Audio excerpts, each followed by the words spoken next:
On April Fool's Day, the childhood sweetheart I had fawned over for 8 years was whisked away from our wedding by a younger schoolmate of hers. My critically ill mother collapsed on the spot from the shock, her life hanging in the balance. I begged my fiancée, Victoria Ashworth, to come and explain things to my mother, but instead, she deliberately sent me explicit photos of herself and her lover in bed. He was just playing a prank on Auntie Helen. Don't you play dumb either. Let's postpone the wedding for 3 days. I'll be there. But she didn't know. Some things, like feelings, aren't things you can joke about. 3 days later, Victoria stormed into my new wedding ceremony, sobbing and tearing up my wedding photos. Watching Victoria's retreating figure, so full of nonchalant defiance, I stood frozen. Her arrogant, dismissive words still echoed in my ears, confirming that this wasn't just a bad dream. Sincere Hawthorne, don't you know it's April Fool's Day? Relax, I won't miss the wedding I promised you, but not today. The guests murmured amongst themselves. I felt like I was being roasted alive by their stares. Suddenly, amid screams, I witnessed the scene I dreaded most. Mother had fainted. Mother suffered from acute kidney failure. She'd had surgery just 2 days prior, and the doctors said her recovery was going well, but she still needed a kidney donor match.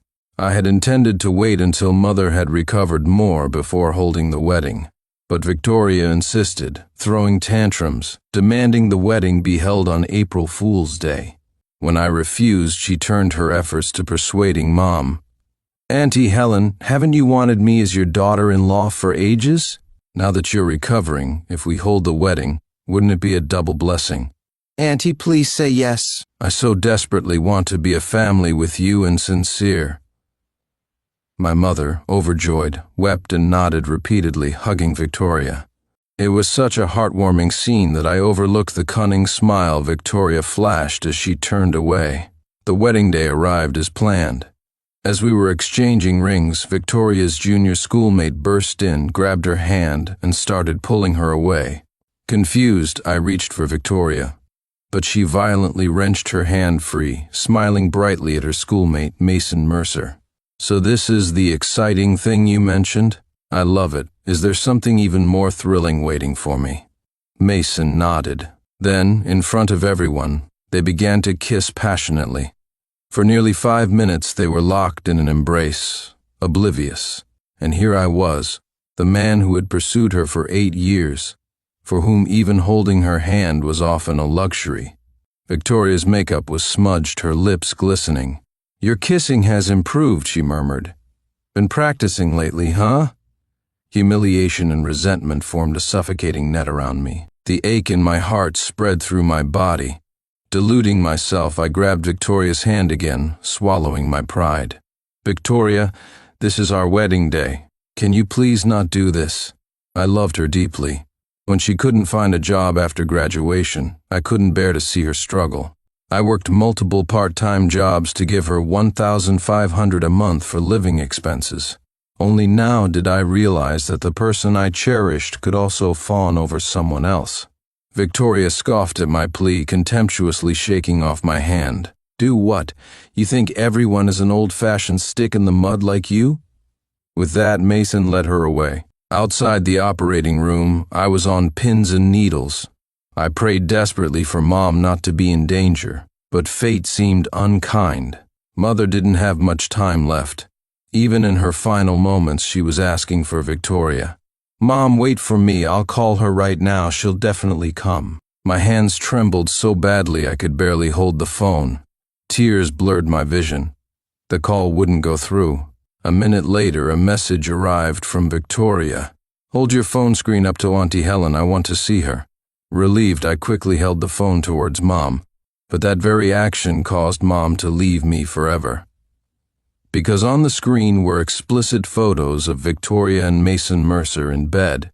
Rage surged through me. My chest heaved violently, my pale face flushed with fury. The next second, another message arrived from Victoria, utterly unapologetic. He was just playing a prank on Auntie Helen. Don't you play dumb either. Let's postpone the wedding for 3 days. I'll be there. I stared dumbfounded at the words. my emotional defenses suddenly crumbling. Victoria had always liked to joke, but they were usually harmless things and I always went along with it. But she knew how much Mom cared for her, doted on her. After years of serious illness, Mom's only wish was to see us married. Yet Victoria always put it off, saying she was too young, didn't want to settle down so early. I'd understood, always defending her. When she finally suggested holding the wedding, I thought she'd had a change of heart. I never imagined it was all just a complete and utter sham. Watching the white sheet being pulled over Mom, the years of suppressed resentment and hurt finally erupted. I grasped Mom's hand and wailed uncontrollably. Only when my eyes could produce no more tears did I collapse onto the floor. My phone pinged. A message from Victoria. On the screen she asked timidly, "Sincere, are you mad at me?" Sigh, my bad. I shouldn't have listened to them and gone to that bachelorette party. But don't worry, those bed photos were fake, AI generated. Seeing her explanation devoid of any real apology, I felt nothing. Previously, no matter what joke she pulled, I would indulge her. But this time, I offered no response.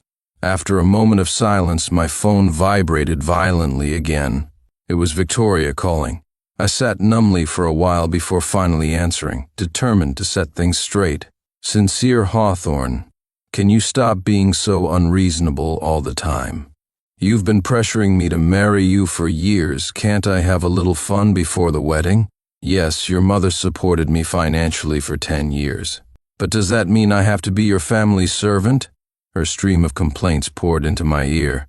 I didn't argue, just thought about how pathetic my devotion had been and laughed bitterly. Hearing my laughter, Victoria stopped, demanding, "What are you laughing at? Am I wrong?" "Don't worry," she added quickly. "Once my party's over, I'll go explain to Auntie Helen.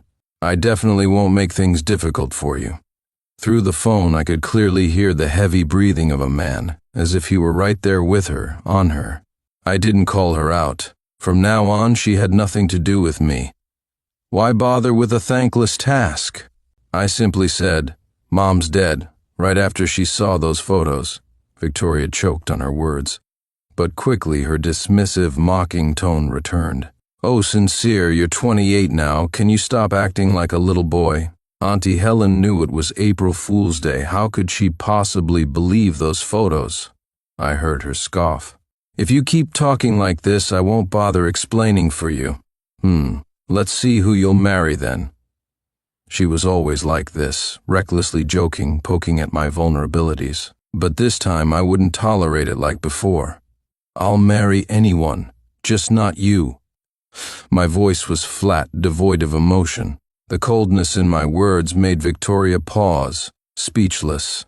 In the 10 years I'd known her, I had always been gentle and warm towards her, never cold and distant like this. My statements silenced her. She started backpedaling.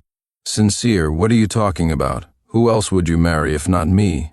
We're childhood sweethearts. Isn't that supposed to count for more than some newcomer? I thought you were someone dependable, but I didn't expect you to be so shallow." Victoria never apologized. She would just throw a bigger tantrum until I apologized. But this time, I wasn't giving in. Why should my sincere efforts go unreciprocated? Why could she hurt me with impunity? "Yes," I agreed flatly. "Have fun at your party. I'm blocking you."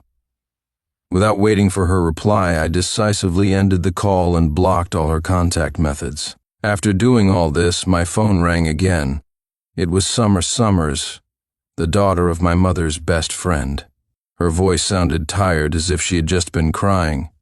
"Sincere, my condolences. I'm on my way over now. I'll help you with Auntie Helen's arrangements." I hesitated for a moment, then agreed.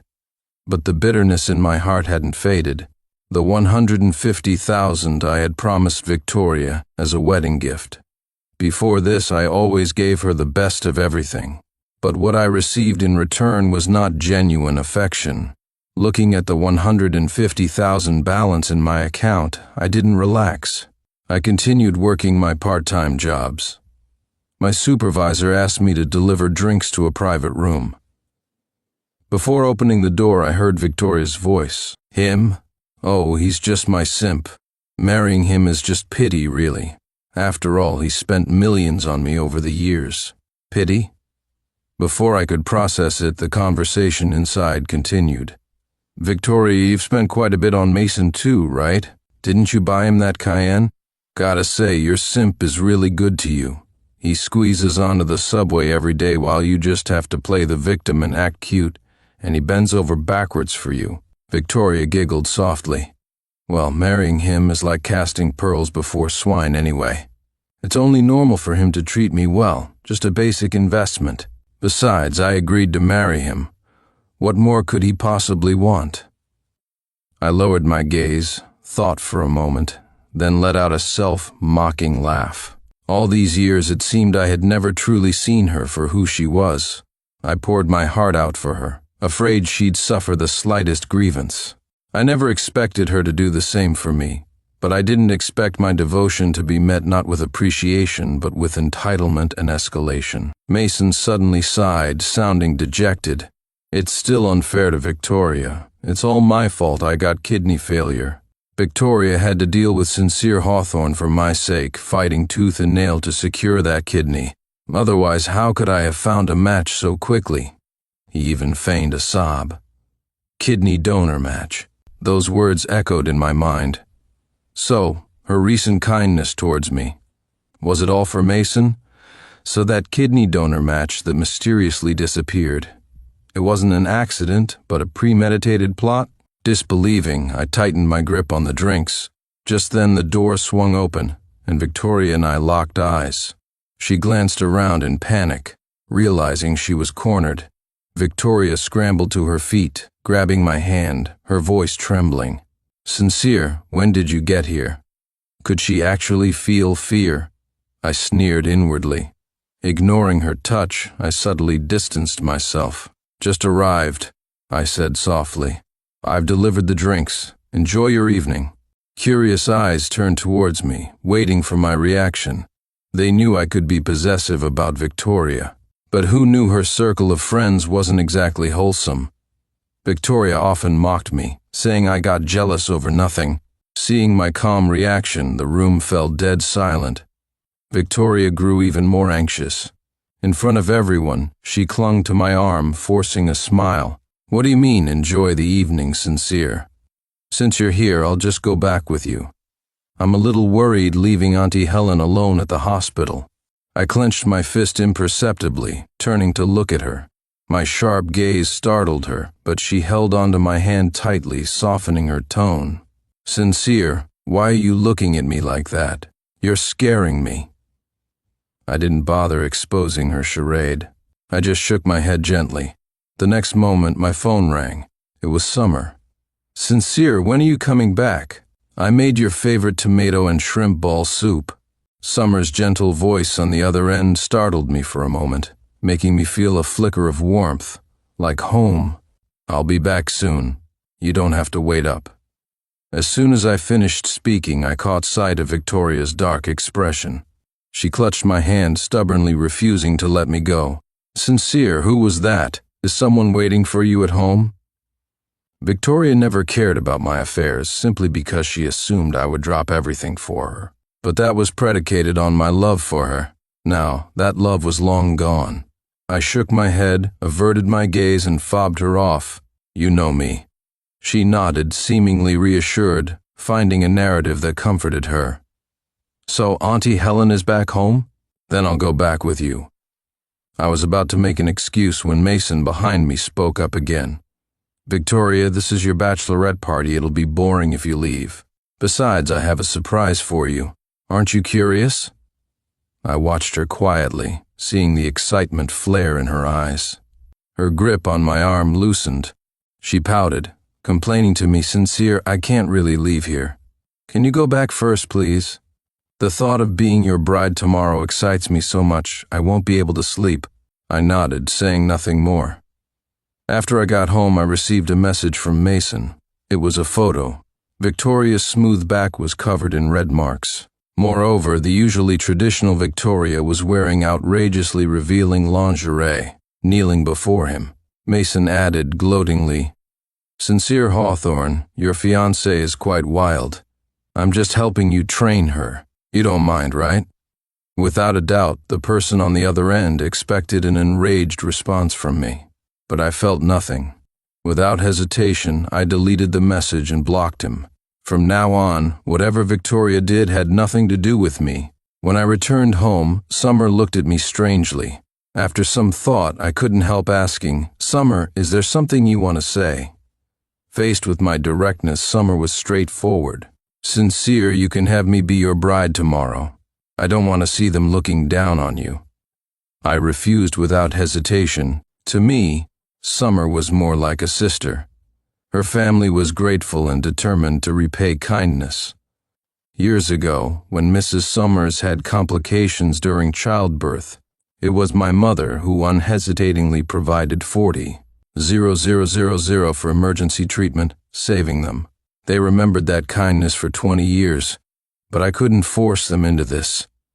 Summer's eyes reddened with anxiety, her voice pleading, "Sincere, please. Consider it helping me too. My mom is pushing me so hard to get married, and she's always liked you. Can you?"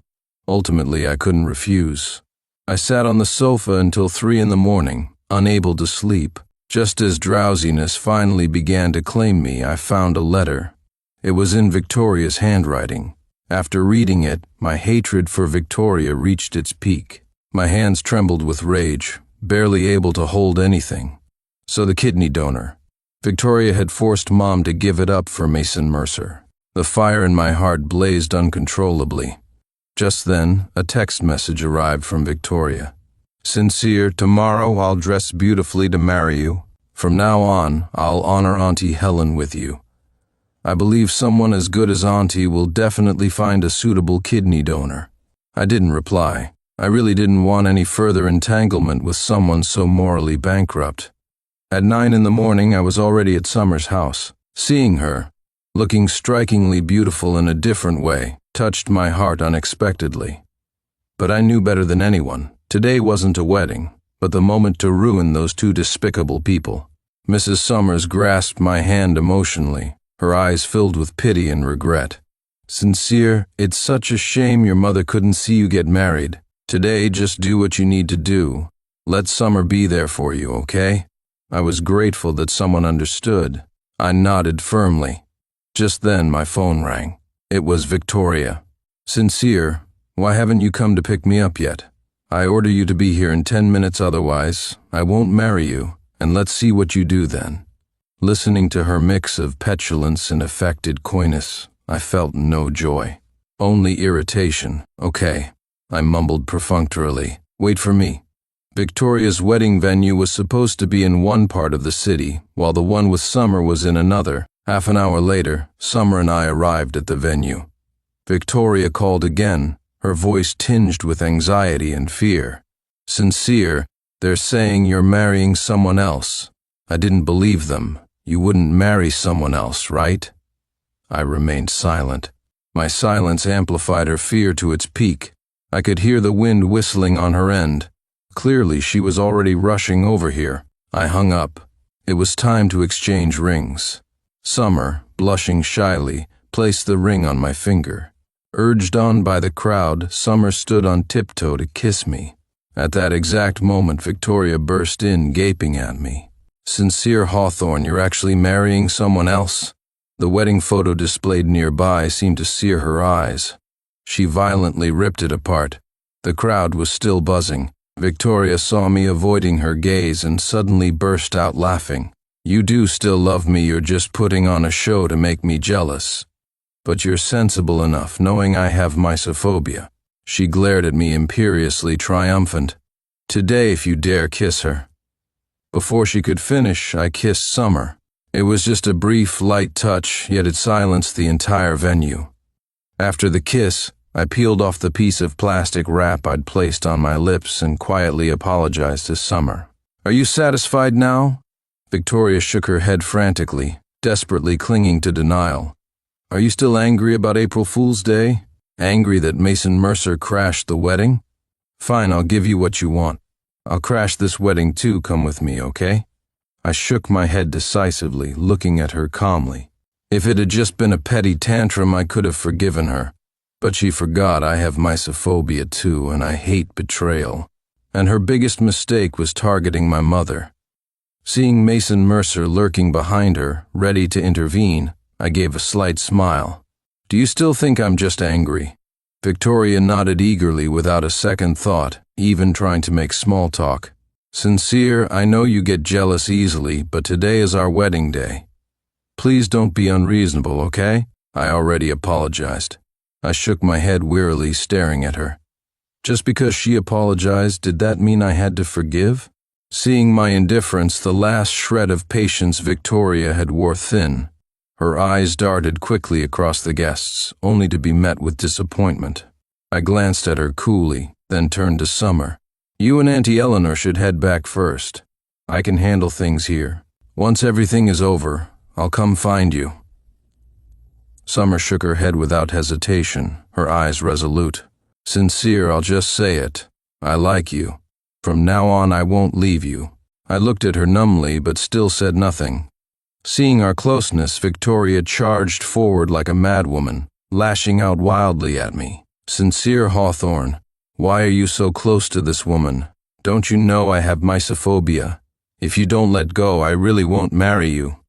As you wish, I said lightly, as if devoid of warmth. My grip loosened slightly. All I could hear was Victoria's low sobbing. The sound that once elicited my sympathy and pity now left me unmoved. The usually composed and proud Victoria finally lost control when faced with my coldness. The venue buzzed with gossip, cameras flashing incessantly, but she paid no heed, pleading pitifully, "If you don't marry me, how will you explain it to Auntie Helen? She told me she only recognizes me as her daughter-in-law." Towards the end, only her muffled crying could be heard. Where did Auntie Helen go? Why won't you let me see her? I rubbed my temples, my eyes quietly turning red. In today's society with its rule of law, I couldn't exact physical revenge. But what they had done was enough to ruin their reputations. Towards Victoria, I really couldn't afford to be lenient. Her hand shot up, aiming for Summer. Just as it was about to strike, I intercepted it. Seeing me protect Summer, Victoria cried out aggrievedly, "You'd bully me for her? Sincere Hawthorne, are you even human? I wasted my youth for you, helped you take care of Auntie Helen, and what do? Turn around and find someone else." Her anguished cries fell on the guests' ears, instantly becoming damning evidence against me. But I gave her no face, exposing her without hesitation. "You took care of my mother? Go on, tell everyone how you took care of her. Was it by snatching the kidney donor match my mother waited 3 years for and giving it to your pretty boy? Was it by sending explicit photos of you and that pretty boy when she was critically ill? Or was it by deliberately provoking my mother?" Every word was sharp, ringing through the hall. Victoria stared daggers at me, her eyes wide with disbelief and fury. But even now she tried to argue. Victoria gripped my hand tightly. "No, it wasn't like that. I don't know how the kidney match disappeared either, and those bed photos were AI generated, please believe me." Okay? She still thought I would believe her, even at this stage. The Victoria I once knew cherished our relationship, but after Mason Mercer appeared, she squandered the bond we had carefully nurtured for 10 years. She had acted so cruelly, so how could she expect me to remain constant? Gasps and murmurs rose from the crowd, people expressing their sympathy for me. Mason Mercer's face turned ashen, because I knew he was applying for a study abroad program in Australia, and his academic advisor was among the guests today. He had a long-standing crush on the advisor's daughter, and the advisor had indicated that if Mason secured the spot in Australia, he would consent to his daughter dating Mason. The advisor represented connections, resources, and money. Mason desperately wanted this, but today it seemed everything had turned to dust. He gritted his teeth, stepped forward, grabbed Victoria, and hissed, "Do you think he'll still believe you? Let's go home now. Stop embarrassing yourself here. Don't you know my advisor is here? Are you trying to ruin me?"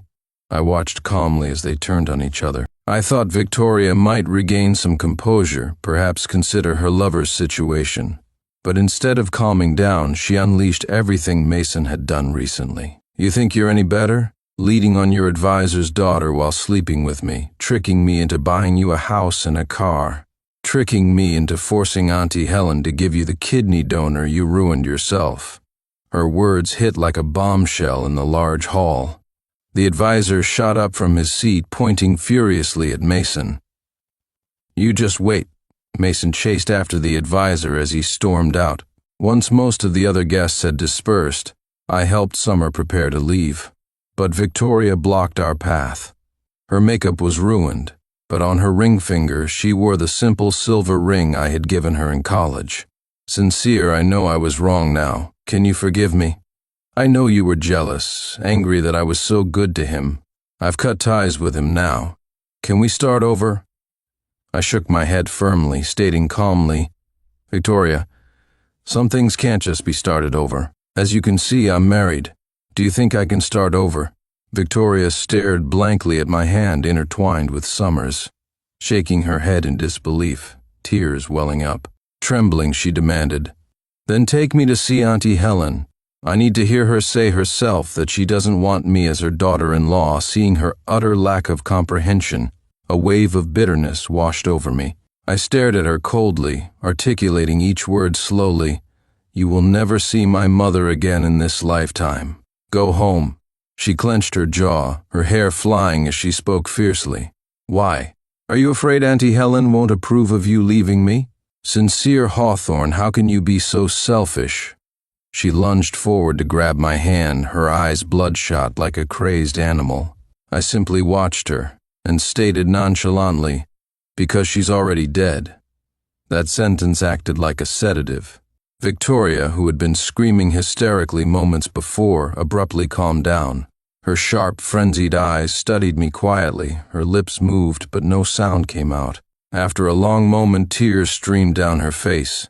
She mechanically repeated my words. Do you know what you're saying?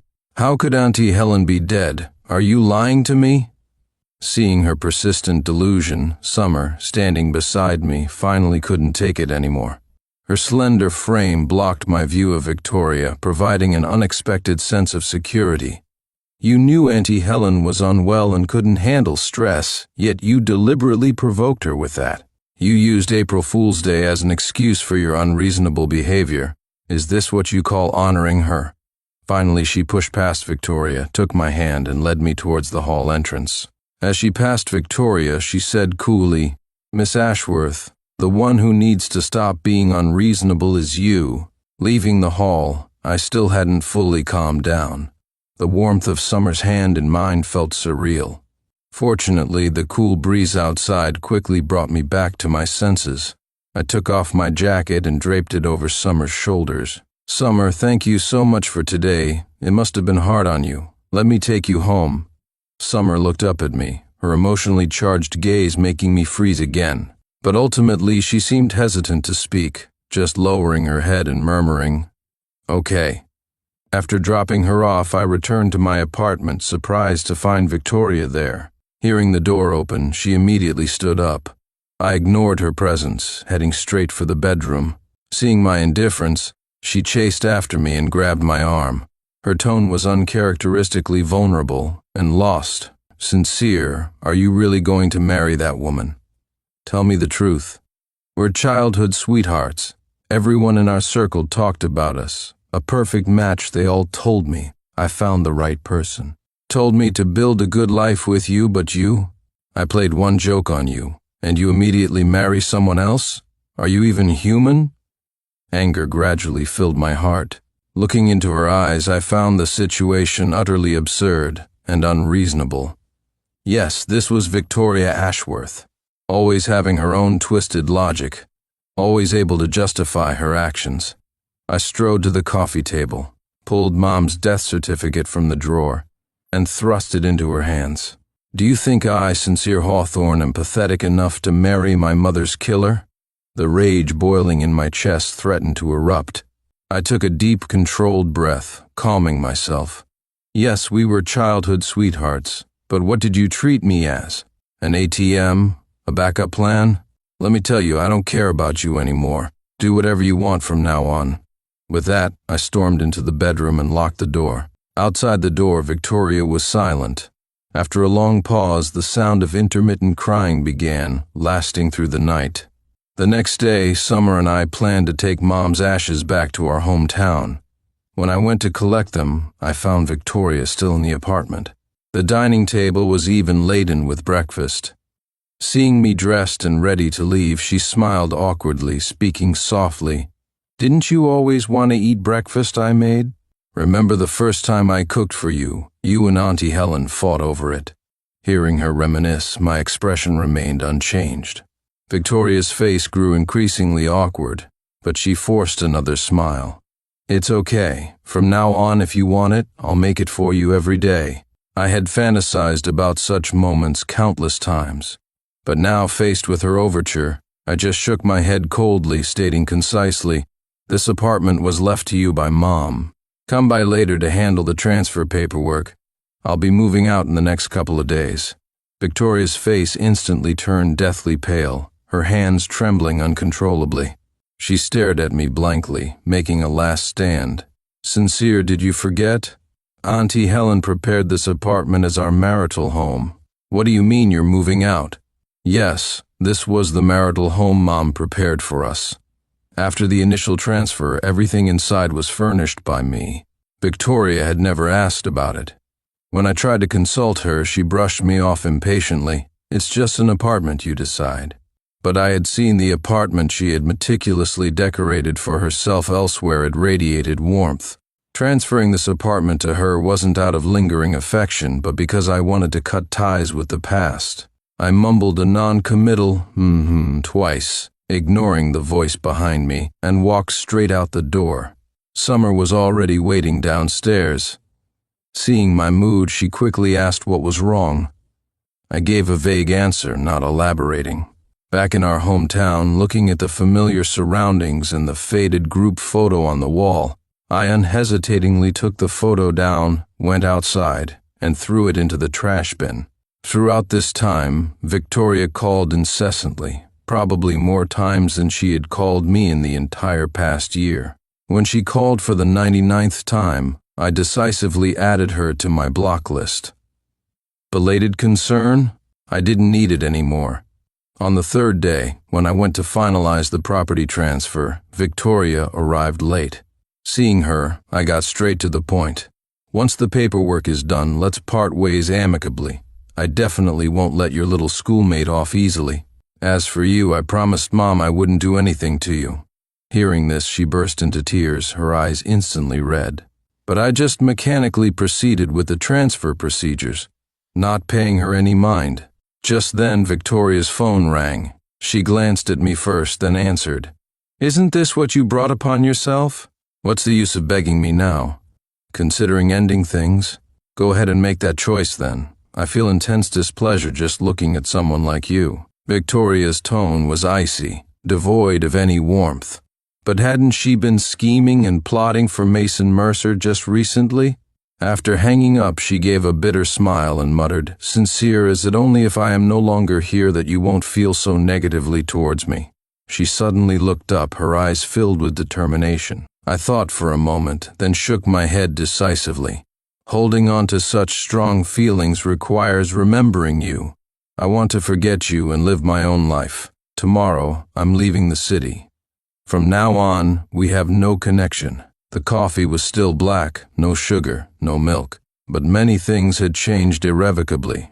After tomorrow, nothing here would have anything to do with me anymore. Regarding Mason Mercer, I chose to expose his unethical actions publicly. His advisor was a friend of mine. As long as I didn't relent, Mason would never graduate. My friend had already assured me he would blacklist Mason within the industry, ensuring he had no future prospects.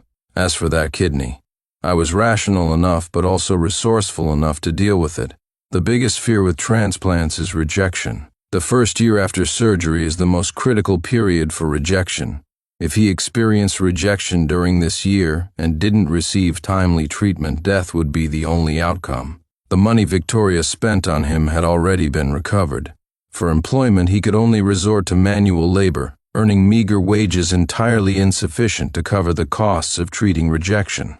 Furthermore, rejection is more likely to occur under significant emotional distress. I didn't have superpowers, but I firmly believed that bad deeds bring bad consequences. Just before I was about to leave the country, Summer received a call. On the other end, Victoria's voice was frantic, laced with anger and regret. "Sincere, come back quickly," he snatched Auntie Helen's ashes. Arriving at the scene, I saw Mason Mercer perched precariously on the outside of the bridge railing, a look of defiant triumph in his eyes. Thought I was out of options? Let me tell you, if you don't give me $1 million today, your mother's ashes will be dumped into the water in the next second.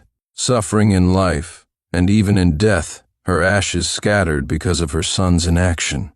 How pathetic. His eyes were bloodshot, his grin savage, like a crazed beast. Victoria pleaded desperately, nearly kneeling on the street.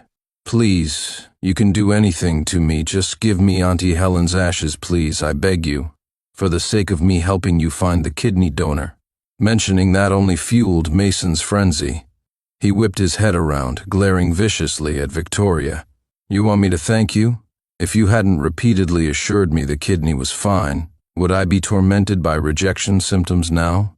You bitch, it's all your fault. You ruined my life. If I don't get the money, you won't get off easy either. I have countless compromising photos of you. Let's see how you'll survive in this city then." The rejection symptoms had appeared so quickly. I lowered my eyes, saying nothing, but fear gripped me. After all, Mom's ashes were truly in his hands. Helpless, I had to placate him first. "Okay, you get the money, but you have to guarantee my mother's ashes remain unharmed." He looked at me, seemingly doubting my words. I added quickly, "You must know I have a card with the $1 million I prepared for Victoria, right? I'll give you this card now." We trade simultaneously. Money for the ashes. Greed flared in his eyes. He nodded repeatedly. But just then, Victoria stopped me.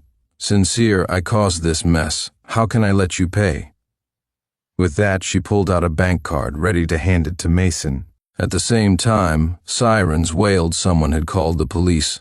Mason panicked, but the road was already blocked solid. There was no escape. Mason looked down despairingly, then abruptly pulled the urn back, grinning savagely. "Looks like I'm not getting out of here today. Rather than die tormented by rejection, I might as well end it all now. Annoying you people before I die is worth it." Saying this, he raised the urn high. Lightning fast, before anyone could react, Victoria snatched the urn back. However, the momentum carried her forward, crashing into Mason. Almost instantly, both figures tumbled towards the water below. I stared blankly at the scene, momentarily stunned. A day later, the incident made the news. Mason Mercer was dead. Victoria Ashworth was in a deep coma, still in the ICU. The doctor informed me that she would likely remain in a vegetative state. I simply nodded, placed Victoria's bank card in the nurse's hand, and instructed, "If she remains in a vegetative state, use the money in here for her medical expenses. If she wakes up, please give this card to her." The nurse looked at me and nodded gravely. Back home, Summer rushed forward and hugged me tightly. I thought you were going to leave me here alone." My hands hovered awkwardly in the air. After a moment's thought, I stiffly placed them on her shoulders, patting her gently, tentatively. People who have been abandoned often seek comfort in each other, and Summer for me seemed like someone I could potentially find that comfort with. But in the long road ahead, much remained to be seen.